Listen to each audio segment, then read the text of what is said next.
Good evening, everyone. I'm Josie Warden, Head of Regenerative Design here at the RSA, and it's my great pleasure to welcome you all to tonight's very special event. And we're here to celebrate the award of the 2021 Bicentenary Medal to Dr. Daniel Christian Wahl, who's a design thinker, activist, and innovator, and his work has had a huge influence on me personally and on the program that we've developed here at the RSA, but also I know on many, many people around the world working on regenerative practice, and I'm sure many of you here who are joining us this evening. So this evening, Daniel will give the kind of time-honoured medal address, this year obviously in a virtual format, joining us from his home in Mallorca. And we're really truly delighted that so many of you have also been able to join us from all over the world to celebrate this event. And after Daniel's presentation, there'll be an opportunity for reflection and questions and some conversation. So if you'd like to make a comment or ask a question, then you're very welcome to do so using the Q&A box. And we'll be asking Daniel some questions at the end. So probably pop those in the box, then we can bring them into the session later on.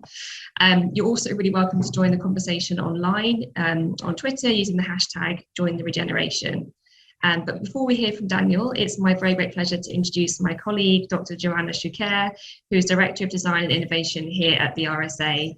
And Jo's going to tell us a little bit more about the medal, the history of it, and why Daniel is such a meaningful and important recipient this year. So over to you, Jo. Thank you, Josie. Hi, everyone. It's a great pleasure to be here on behalf of the RSA trustees and the nominations and review panel members to formally award Dr. Daniel Christian Wahl with the 2021 Bicentenary Medal.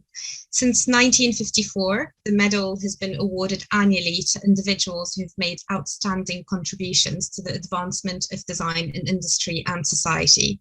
For over 260 years, the RSA has been at the forefront of promoting design through its competitions, its awards, social and public improvement initiatives, capacity building, and influencing governments. We remain more than ever committed to continue to champion design as an enabler for creating a world where everyone can participate in shaping a better future.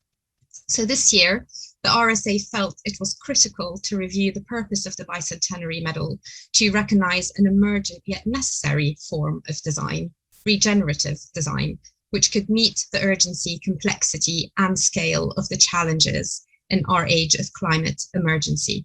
So this year, the medal is being awarded to a person who's made an outstanding and demonstrable contribution through their design practice towards an equitable and regenerative world where people and planet flourish in the long term. In addition to refocusing the purpose of the medal this year, we have also redesigned the medal's nomination and selection process to be more inclusive, equitable, and to identify more diverse candidates. So instead of a closed nominations process, which has been the historical precedent, we've opened up nominations to a group of diverse nominators across our community of staff, fellows, and partners, with the invitation of nominating up to 3 candidates each.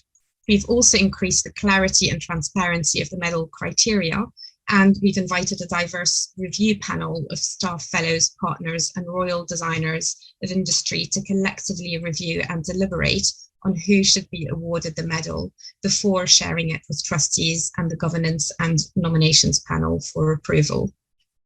The result, without a doubt, is to award Dr. Daniel Christian Wahl as a catalyst to shaping and growing the field of regenerative design. Dr. Wahl works internationally as a consultant and educator in regenerative design, whole systems design, and transformative innovation.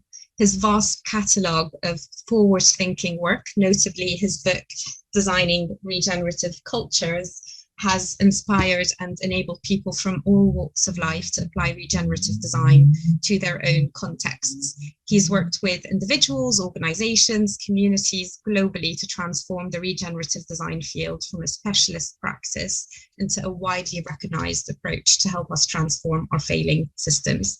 So through this medal, we're extremely excited for the RSA to continue to support and champion Dr. Wahl's work and regenerative ways of designing our future systems. So without further ado, Daniel, may I congratulate you as the 2021 Bicentenary Medalist and invite you to give your medal address. Thank you. Thank you so much. Well, good evening, everyone, and thank you so much for choosing to celebrate this award with me today. I'm really deeply grateful to the RSA for creating a Regenerative Futures program. It is a powerful invitation to the global fellowship of cultural creatives who are united by this over 260-year-old institution to take time to consider regenerative development and design and its significance to all our future. More importantly, it invites culturally creative discourse, creativity and experimentation with the implementation of pathways that might bring about such a future. Personally, I'm deeply touched and humbled by the honor and the recognition of being awarded this medal. Thank you so much to everybody who's been involved in nominating and selecting. And in general, acknowledgement from established institutions is pretty rare for many people around the world who are already finding purpose and deep meaning in reconnecting to life's regenerative impulse. So for me, this award is for all of them. This award is for the many generations before us who knew how to walk into the future in beauty, as the Navajo advised their children. Without our shared indigenous ancestors, we simply would not be here now. This award is also to all those who are out there who have kept alive the unique practices in place of ancient traditions of how to live in right relationship with the community of life. This award is to all the pioneers who have tried in different ways to bring the insights of science and the power of design and technology into service to life itself again. This award is to the many of you listening today who are already part of the rising regeneration. To all those who have decided to live their lives and are using their creative agency in service to regenerating the earth and her people. There will be no regenerative future for many species, our own included, if we do not take on this massive design challenge we are now faced with. Over the last 250 years, the practices of a relatively small proportion of humanity have severely damaged the planetary life support system.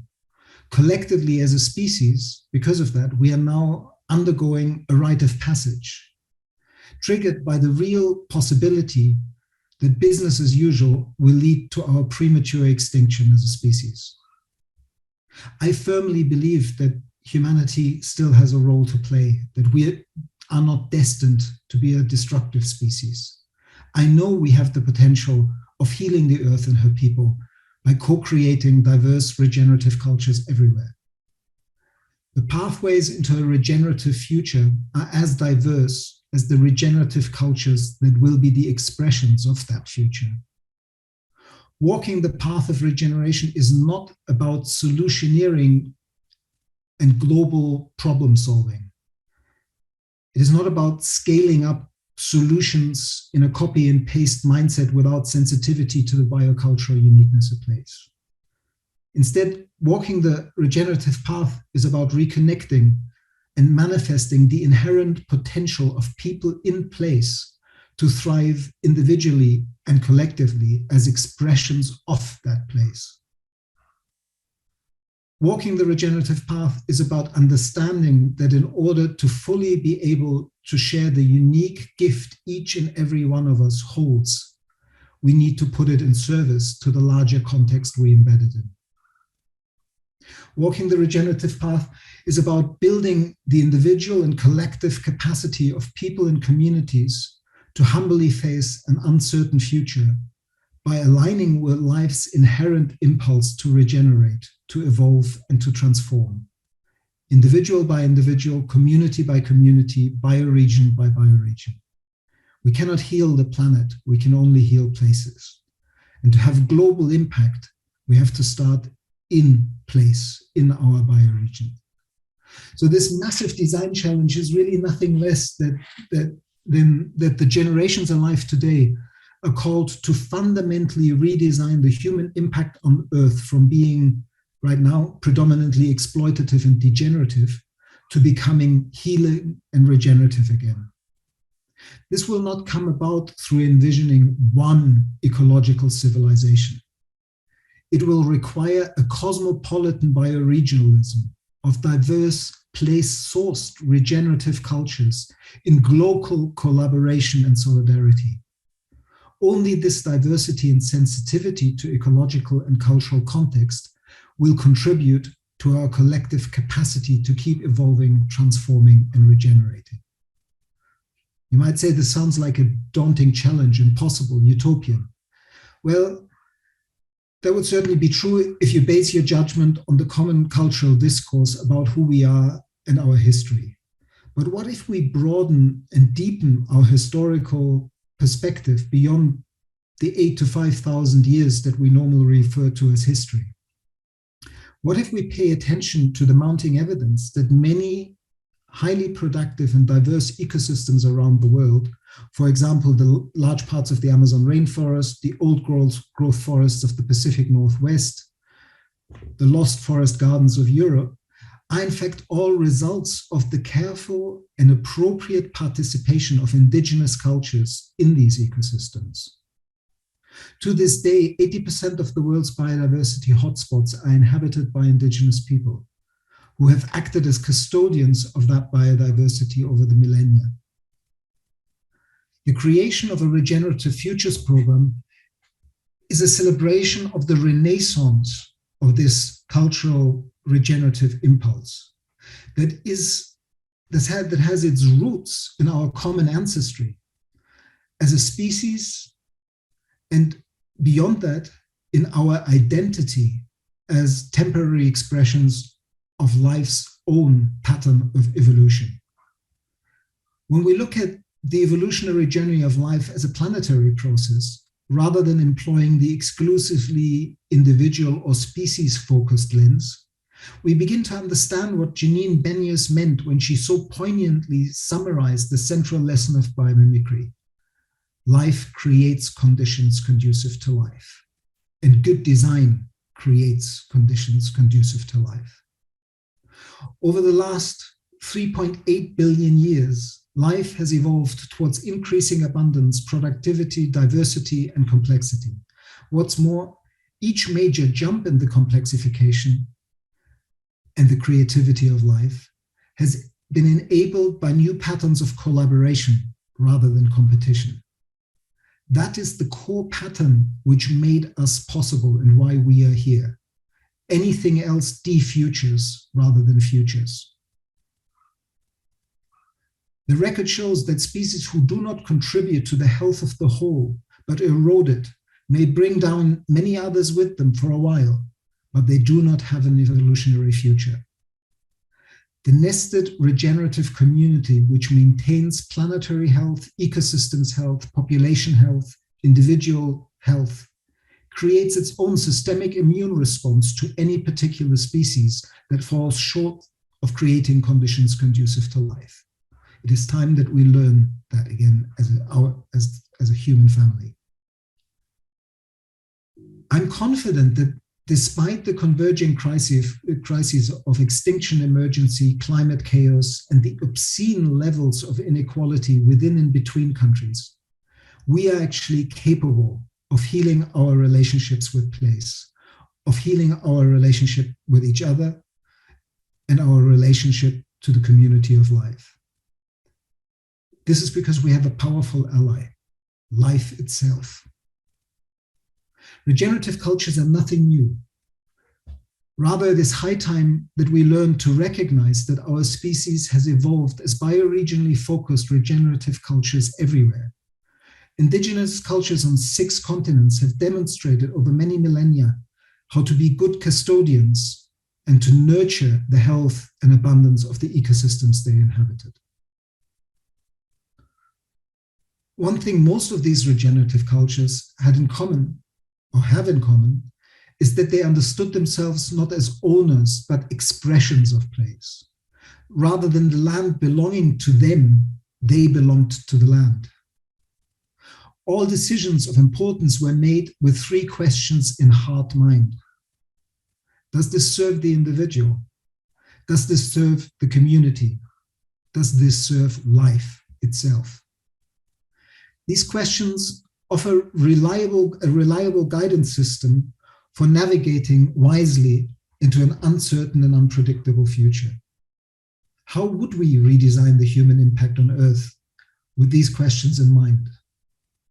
Historically, the Bicentennial Medal has been awarded to individuals, and I quote from Wikipedia, who applied art and design in great effect as instruments for civic innovation. So allow me to make a few comments about design. Putting the word regenerative next to the word design can be somewhat misleading depending on how we think about design. Often designers think of themselves as problem solvers through the delivery of their designs, an object, a building, a neighborhood, a physical material outcome in space-time. But the notion of regeneration is all about flux, about transformation, and not about fixing things through somewhat final solutions. In this perspective, all design can ever do is to create prototypes that help us to learn on our way towards deeper understanding and insight, which will help us to discard and transform or replace prototypes in response to changing contexts. Consequently, it is worth highlighting that regenerative design invites us to pay much more attention to design as a process of engagement with people in place, as a cultural creative conversation of how to create a regenerative human presence in that place. And through that, a regenerative human impact on Earth. The deliverable of regenerative design and development is much more the capacity of people in place to journey regeneratively into an uncertain future and creatively adapt to changing context than it is about designed objects and processes. In my 2006 PhD work on design for human and planetary health, I suggested that good design should be salutogenic design, health-generating design. That is to say, we should judge good design by the extent to which it contributes to human, community, ecosystems, and planetary health. We urgently need a Hippocratic oath for designers and technologists. Health in this salutogenic conception, as developed by the Israeli health scientist Aaron Antonovsky in the 1960s, is not a static state that needs to be restored after we fall out of that state when we are ill or show symptoms of disease. Rather, health is understood as a dynamic capacity of coping, evolving, and transforming in response to inevitable perturbations and changes. In that perception of health, health is very close to regeneration and also to transformative resilience. Salutogenesis is about nurturing the systemic capacity and potential for positive health. Through a complexity lens, health can be understood as a scale-linking emerging property of the nested complexity we participate in and we're expressions of life as a planetary process. Good design should pay attention to how the health of cells, organs, individuals, communities, ecosystems, and the biosphere are all fundamentally interdependent and interconnected. We should ask, how do we design for systemic health? To do so, we need to pay attention to the fact that design goes on designing, as the design philosopher Tony Fry has put it. Or in Winston Churchill's words, we shape our buildings and then they shape us. That is to say, we need to question past design decisions and become more aware of how our dominant worldviews shape how we design, and in turn, the resulting designs have shaped our worldview.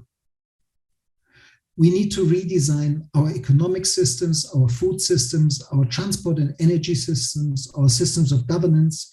Nearly every aspect of the human impact on Earth is open for redesign in accordance with life's regenerative impulse. As the RSA's Regenerative Futures Program invites you to join the regeneration, you are also invited to rediscover your own agency as a salutogenic designer in service to life. Before I end, I need to name at least some of the many people who I've learned from and worked with, and without whom I would not be here today. I want to thank my parents for their support of my often unconventional path, my wife Alice, and my family for believing in me. I actually made a whole map of gratitude and love preparing for this event, and it looks a bit like this. And by the time I was finished, I realized that there's no way I could even name all those people in the time given. So I will put up this map on Facebook and Twitter for those who are interested. But nevertheless, I do need to thank some institutions and some people before I end. I need to thank Schumacher College for what I learned there 20 years ago while studying for a master's in holistic science with Brian Goodwin and Stefan Harding and Henry Botoft and Fritjof Capra and James Lovelock and Satish Kumar. Many of these teachers and mentors have shaped the way I think and what I've been doing since with my life. The single most influential person on my work is Professor Seton Baxter, who was my PhD supervisor between 2003 and 2006. He helped me to build the foundations for all my work since. Thank you, Seton. My time at the Center for Alternative Technology and as a co-director of Findhorn College and head of innovation for Gaia Education have all shaped my work significantly, and so has my work with the International Futures Forum in H3 Uni and the Global Eco-Village Network.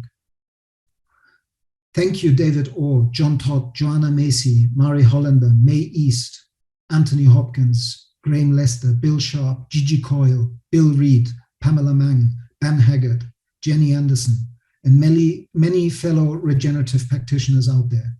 Thank you to the RSA and to Josie Warden and her team in particular. Thanks to you all.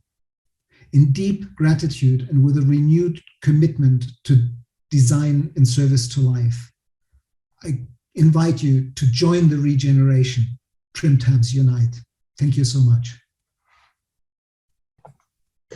Thank you so much, Daniel. That was brilliant. And as ever, I've taken so much from your conversation and everything you bring into it. So I'm going to take a bit of host prerogative and ask you a few questions before we open some from the group as well. I really like the way you particularly talked about the, asking is this creating health for the individual, for the community, and for the wider space? And I think that those three levels are so important in everything that you do around generative design. And I wonder if I could ask you a bit about your own background and kind of journey towards this, I suppose, where your inspiration came from and where you as you started seeing that shift and the need to move towards generative thinking. Oh, excuse me, I'm in a room with the lights have just gone out. And did you, I'll do this in a second. Did you, were there any things you needed to change about the way you approached your work yourself in order to be able to embrace this differently? Thank you, Keely. There would be so many places to start an answer to that question. Of course, as a biologist originally, I realized at some point that modern research science was very quantity focused and somehow blind to the nuanced qualitative relationship-based transcontextual data, as Nora Bateson, or warm data, as Nora Bateson now calls it. And that was one of the reasons why I left science, and also one of the reasons why I then entered into the Masters in Holistic Science, because they were trying to address all those issues.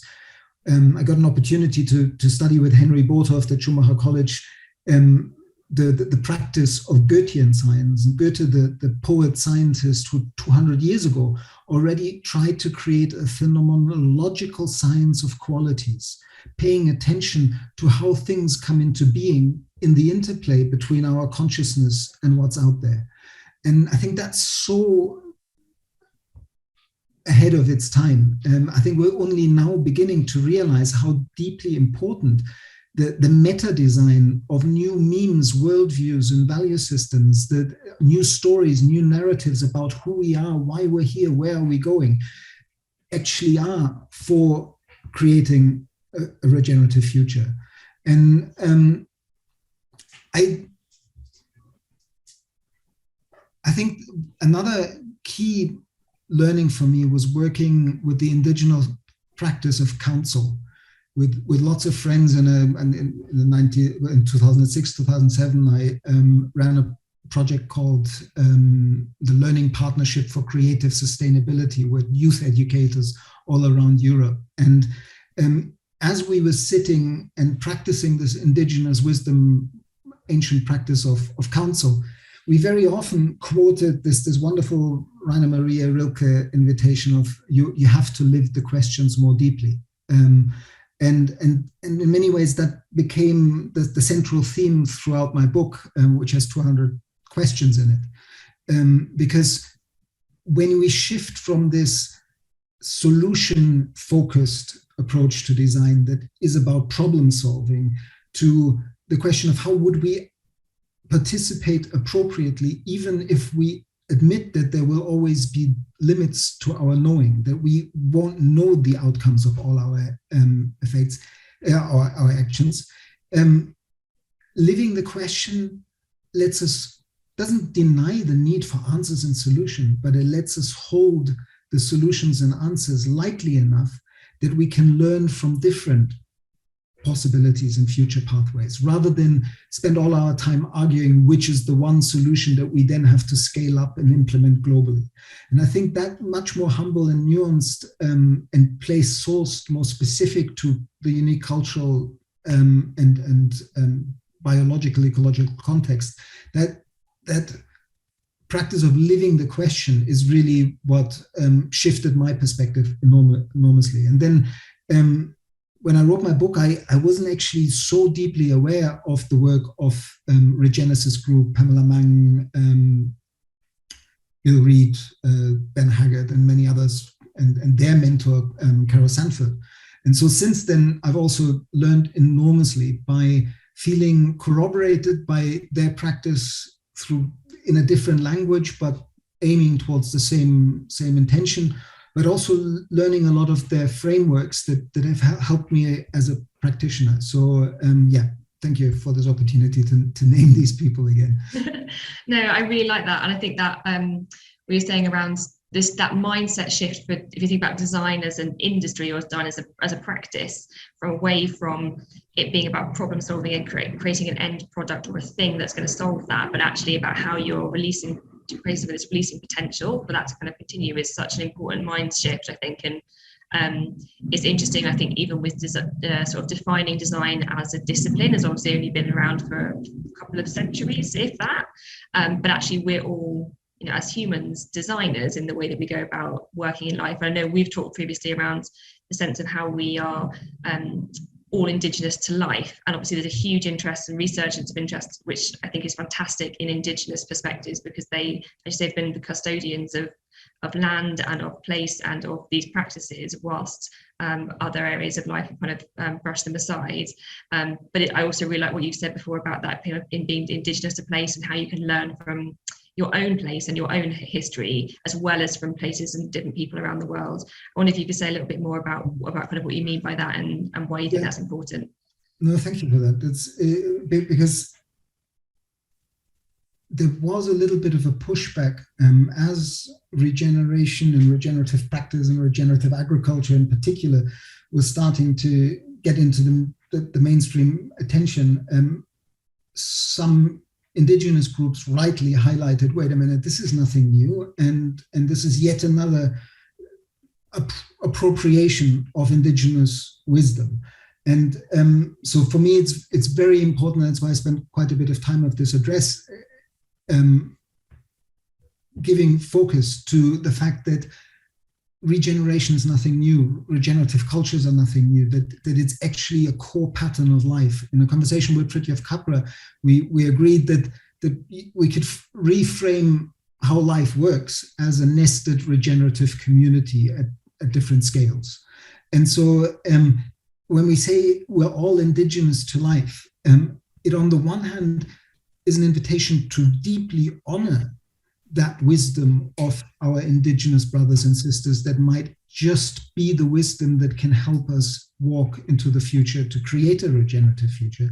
But it is a way of honoring that indigeneity without creating yet another other. We too often forget that for example, in your own country, William the Conqueror wasn't called William the Conqueror for nothing. He conquered the indigenous tribes of the British Isles. There was deep wisdom of how to live in place and regenerate local ecosystems on those isles before that conquest. The Romans conquered most of the indigenous people around Europe. So the trauma and oppression of colonialization and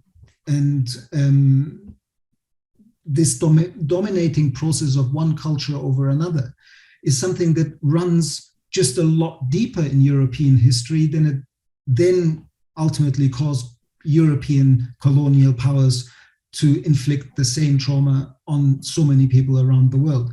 But I think we need to remember that shared history, that we have violated indigenous wisdom everywhere, also in the countries that are now very often portrayed as if you're white and come from Europe, you're not indigenous. And I think that if we want to heal this false separation within the human family and the false separation from life as a regenerative community, we need to foreground our shared ancestry. We need to foreground that we can rely on life itself and on indigenous wisdom as we bring the best of technology and design to redesigning the human impact on Earth.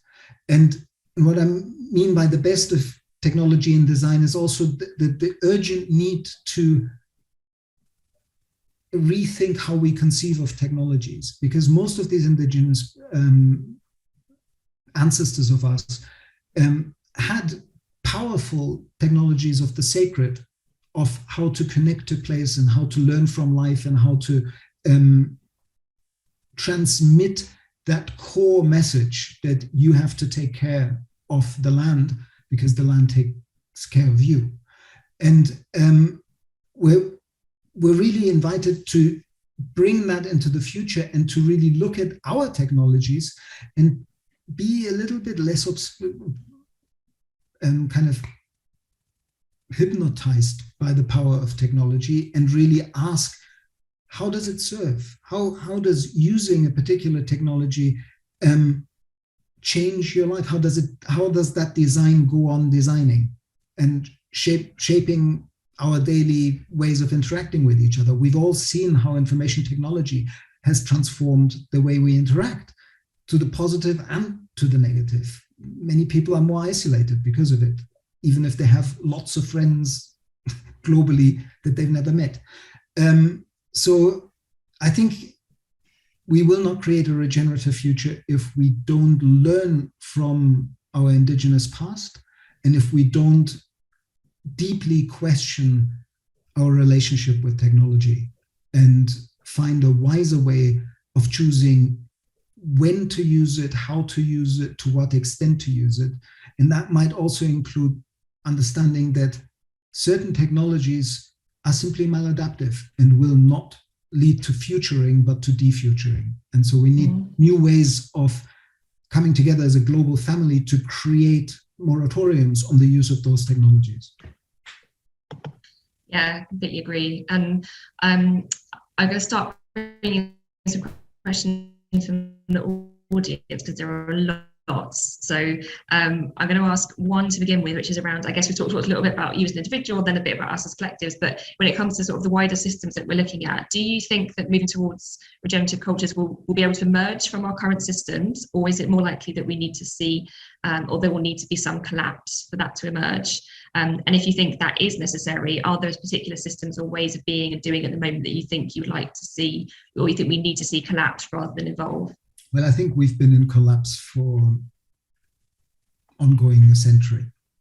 So it's not about, I think the wars of the 20th century were signs that this was a collapsing civilization. I think that we have created a structurally dysfunctional economic system that is driving us to exploit people and planet.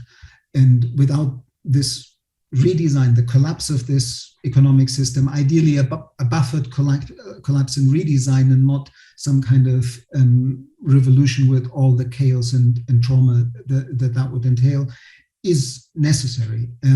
We do need to, these designs that have been going on designing our lives and our worldviews for too long, we need to question them and transform them.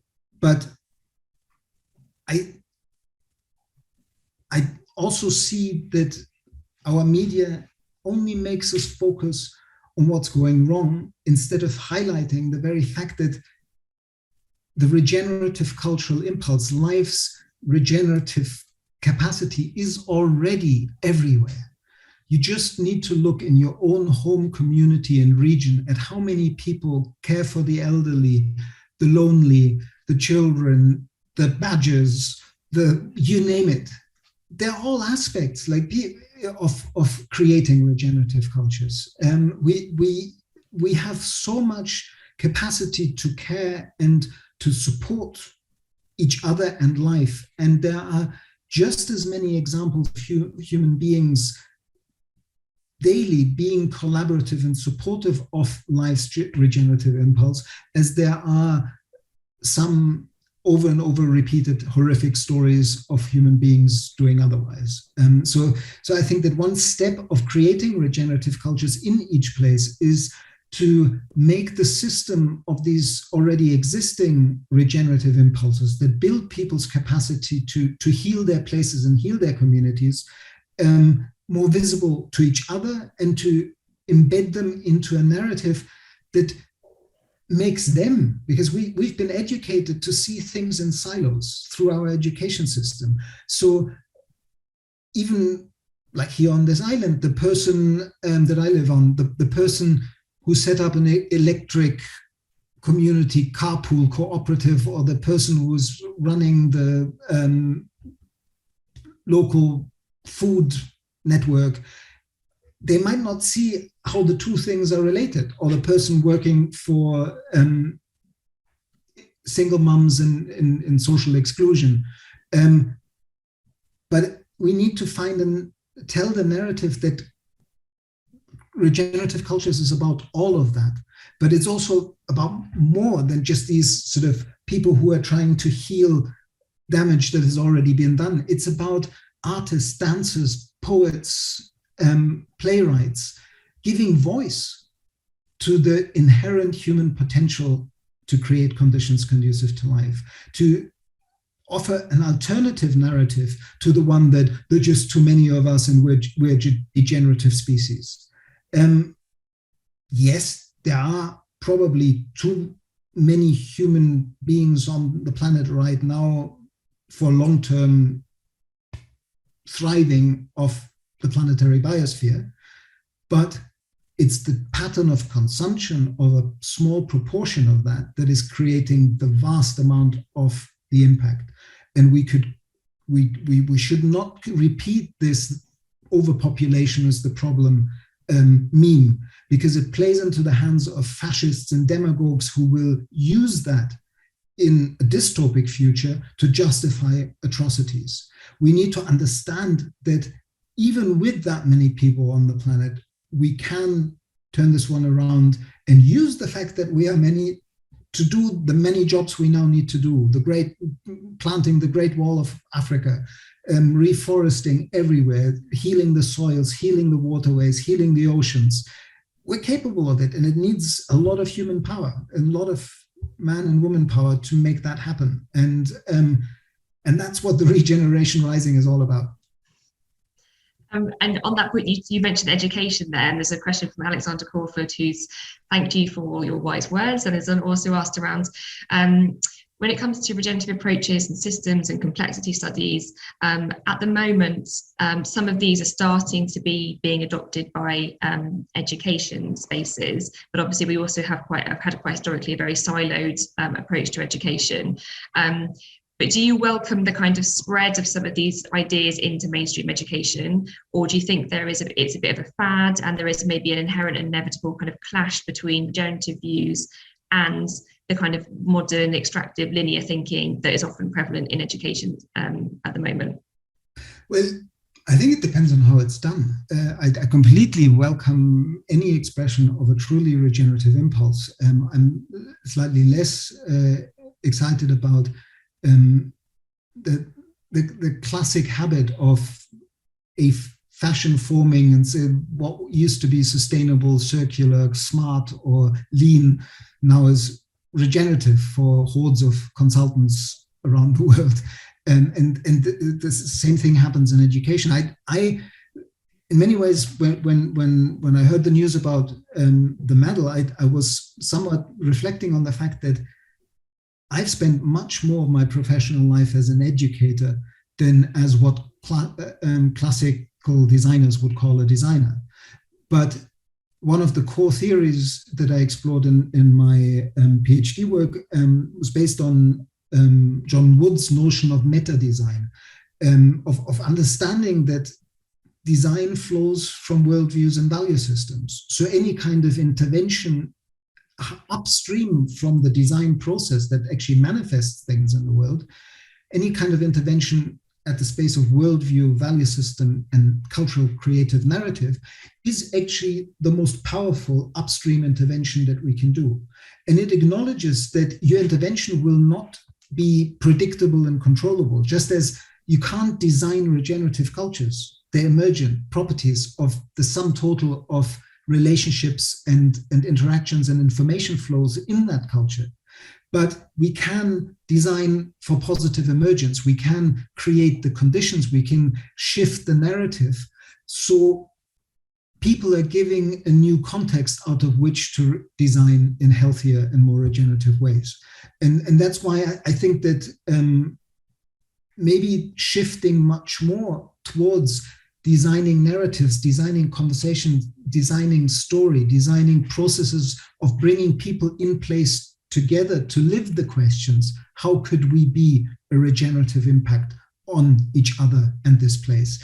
That's really the role of design, rather than creating star designers by fancy buildings or fancy objects. And I think that links into another question from Bridget McKenzie, who's talked about what do you think the public organisations such as colleges, museums, design institutes, etc., can sort of do to kind of further this regenerative mindset? I think that what you were just saying there about mindsets being the key. What role do you think our public institutions have to kind of support mindset development, or do you see kind of mindset development happening elsewhere? Well, it's happening elsewhere.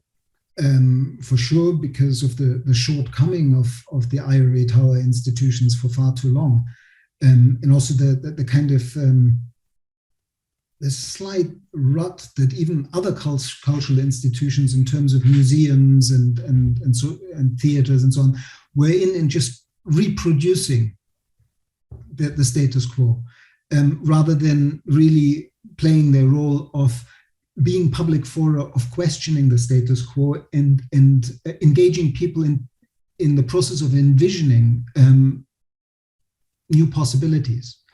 And I think that in an ideal world, all universities everywhere should, after 25 years of talking about interdisciplinarity and transdisciplinarity, and haven't we all heard that when we were in university, and have we all hardly ever seen that when we were at university or even today? I think we need to, the only way to put Humpty Dumpty back together again, I really think that the children's rhyme Humpty Dumpty is about education. It's about the fracturing of knowledge. And we need to put Humpty Dumpty back together again. We need to understand that each discipline is a valuable perspective, but by taking a perspective, it also has a blind spot. And therefore, the only way that we can have wise decisions is if we have multi-perspectival information present that informs wise decisions, rather than just one arbiter of ultimate truth. And it's this process of living the questions and of holding different perspectives in parallel that can give us much more wisdom, rather than just the application of knowledge. And imagine what would happen if universities everywhere were invited to say to each professor and head of department in each discipline, continue your specialized research in your field. But on top of that, you are required to work with others in the university, the designers, the languages, the linguists, and so on, to communicate what your discipline has to offer to help people in this place understand this place better. Like, what if chemistry, biology, ecology, sociology would all work with public institutions like museums and theaters and so on to do true knowledge transfer and apply the specialized vision of each discipline to coming home to place, to this important process of what Gary Snyder called re-inhabitation, of becoming place again, of becoming a regenerative presence in place again. It requires us to deeply understand the hydrology, the fauna, the flora, the soil series, the infrastructure, everything of our places. We can't just say, well, I'm not an engineer. We need to have much more truly educated people. And of course, we can't have knowledge of all places. There's too much information out there. But by reducing the complexity and focusing on our bioregion, on our home region, our place, we can re-enliven learning and also take that, because the pandemic has started a transformation of work that will be permanent. But this also needs a transformation of education that is permanent. And we need to get out of that box where education is what happens in the first third of your life, then you work, and then you're retired, if you're a privileged person in the global north. Education has to be lifelong learning all the way through. You live and you learn, otherwise you don't live very long. If you stop learning when you're 25, it's a little bit of a dangerous path into the future.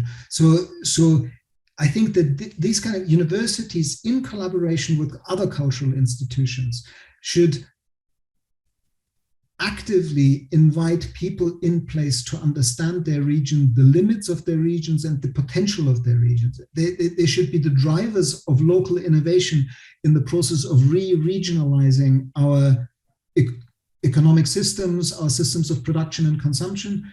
And again, not as a black and white, we now need to be ultra 100% local. No, we need to figure out, can we actually live 80% on 80% locally and regionally recycled products and ways of meeting our needs?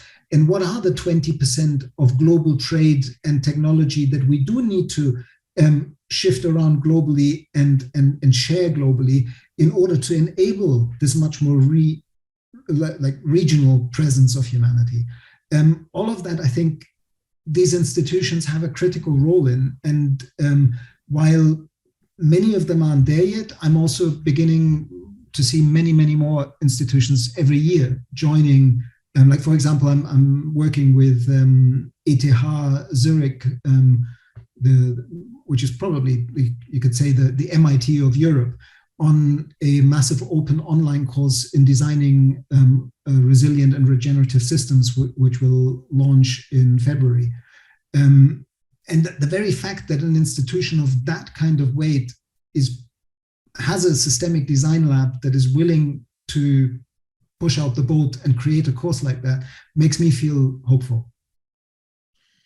I think we've been talking a lot about place and how you bring it back, how you bring things back to this sense of being able to make sense of it in their own location. Because I think when we're looking about the future, generally that sense of what could this look like can feel so totally overwhelming. But when we're thinking about place, it gives it a totally different dimension and way of kind of engaging. I wonder if you could talk a little bit about ways that you've seen, or examples that you've seen, of how starting from place has really changed the way that people have moved towards addressing a problem in kind of practices that you've seen in different places. I think it's essential. You can't design is about fit, about how things fit into a particular cultural and ecological and social context. So without paying attention the story of place, the uniqueness of place, and holding possible that the place itself can inform the design, that it's not human cleverness that has to inform the design. We will not create the manifestation of that unique potential that this place has. If we create solutions and designs based on abstract notions and then force them onto places, there will always be a lack of that fit that is so vital. And so for me, the whole practice of deep listening to place, which also means deep listening to who lived in that place before us, and the sum total of knowledge we have about how that place has changed over time can also give us information about its potential for the future. My friend May East from Gaia Education, who I've worked with for many years, likes to say, creating the future without knowledge of your past is like planting cut flowers. And I think it's a lovely image. And so we really need to work from place in order to create any kind of, like even have a chance of creating truly regenerative solutions. But the interesting bit there is quoting some of my friends from Regenesis, place is fractal. Place, it doesn't necessarily always mean ultra local. What we do in a particular locality, we also do in the region, and we also are doing to the planet. And so the planetary impact actually comes through this local and regional action. It's this notion that in Gaia Education we've called global, like bringing the word global and local together.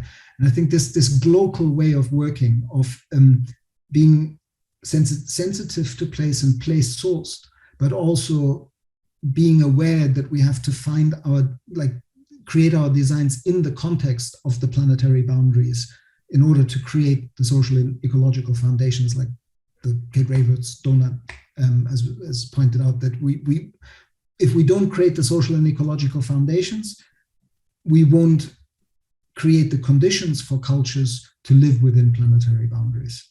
So we have to work both on the global and the local, and learn how to know when to pay attention to what aspect of place. Like it's in my PhD work, I called it scale linking design, where we really pay a lot of attention to how, from the material to the product design to the community design to bioregional planning and international networks, design has always to fit into each other. And you're doing a lot of that work yourself in where you're based in Mallorca, right? Of thinking about how the place, what you're doing on your land connects to the wider place, connects up.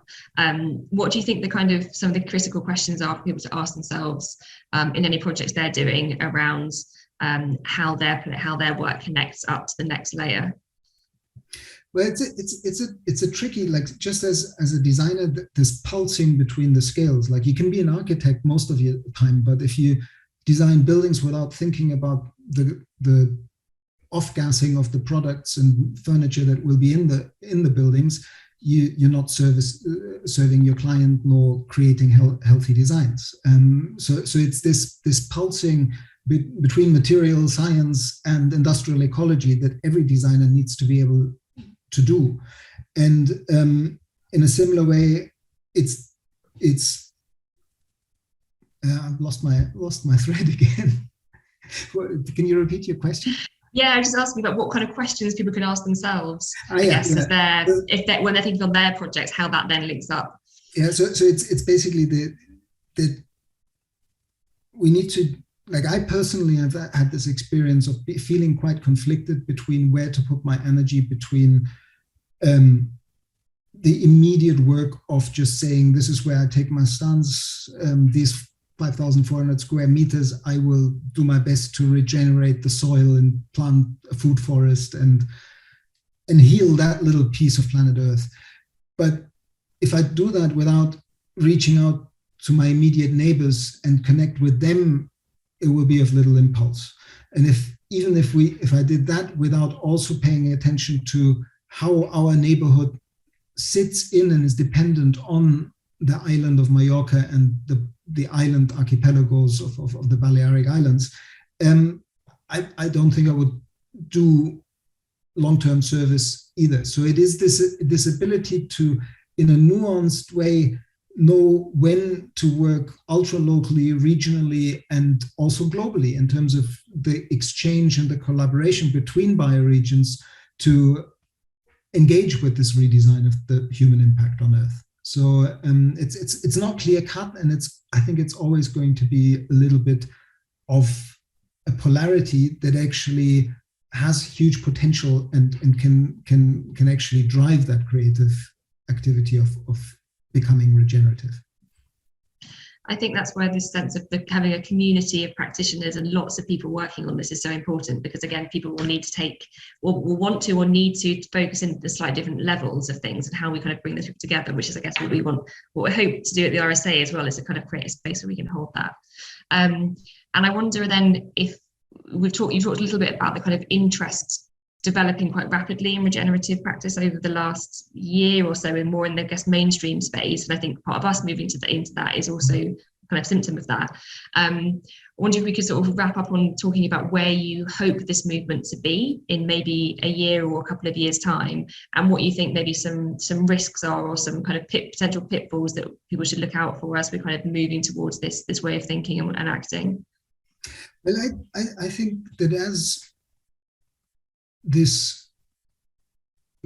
signals that signal that we have been within a collapsing system for at least a few decades are becoming clearer and clearer.